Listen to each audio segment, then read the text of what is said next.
சீட்டு போட்டிடுறது confirm. எங்க வேணாலும் போட்டி போடுவான்.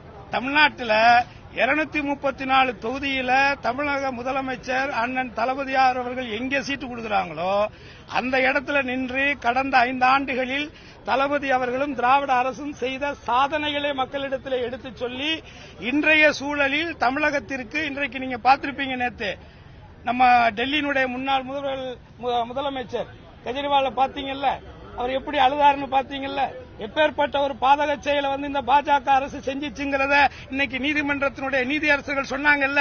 தனக்கு பிடிக்கல, தான் நினைக்கிறத சாதிக்கணும்னா ஒரு அப்பழுக்கற்ற மனிதர்கள் மீது அபாண்டமான பொய் வழக்குகளை புனைந்து, அதுவும் சிபிஐ மாதிரியான ஒரு தனி நிறுவனத்தை தன்னுடைய அரசியல் சூழ்ச்சிக்கு பயன்படுத்துற ஒரு படுபாதகத்தை அவங்க செஞ்சிருக்காங்க.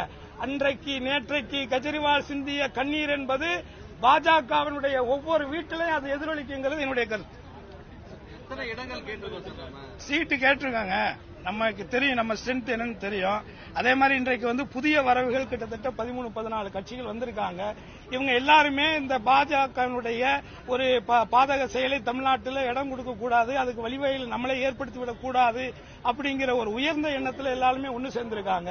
அதனால இப்ப எத்தனை சீட்டு நமக்கு கிடைக்குதுங்கிறது முக்கியம் இல்ல. மீண்டும் திராவிட சித்தாந்தத்தை தாங்கி நிற்கக்கூடிய மாண்புமிகு தமிழக முதல்வருடைய ஆட்சி தொடர வேண்டும் என்பதுதான் முக்குளத்தூர் புலிப்படையினுடைய நிலைப்பாடு. தாராளமா கேட்கட்டும். ஏங்க, எனக்கு தளபதி எங்க கொடுக்கிறாரோ எங்க நிக்க போறேன். அவர் யாரை ஏத்து நிக்க சொன்னாலும் நிக்க போறேன். நமக்கு என்ன இருக்கு சொல்லுங்க. ஆனா என்னை பத்தி உங்களுக்கு தான் தெரியும்ல.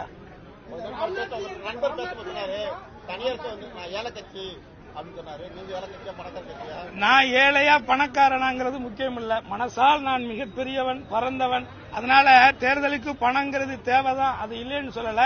அது மக்கள் பாத்துக்குவாங்க. ஏன்னா நான் மக்களுக்கான போராளி தான், மக்களுடைய எதிர்காலத்திற்காக போராடக்கூடிய, குரல் கொடுக்கக்கூடியவன் தான்.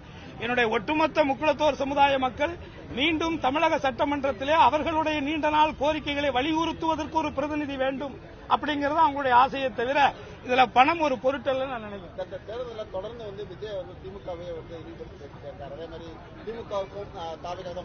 சரி, இந்த நேரத்தில் நான் ஒரு நல்ல மூடுல இருக்கேன், நல்லா ஹாப்பியா இருக்கேன். இந்த நேரத்தில் எதுக்கு இல்ல அதே உங்களுக்கு தெரியுது. வேணா அவரே மன வருத்தத்தில் இருப்பாரு, நிறைய மன உளைச்சல் இருப்பாரு. பாப்போம். சின்னம் தளபதியோட சின்னம் தான். அதுல வெற்றி சின்னத்துல நிக்க முடியும், தோக்குற சின்னத்துல போய் நிக்க முடியாதுல்ல. என்னப்பா, அவர் ஏதாவது ஒரு படம் கால் சீட்டு கொடுத்து ஒரு 200 கோடி ரூபாய் கொடுத்தாருன்னா நின்றுவேன்.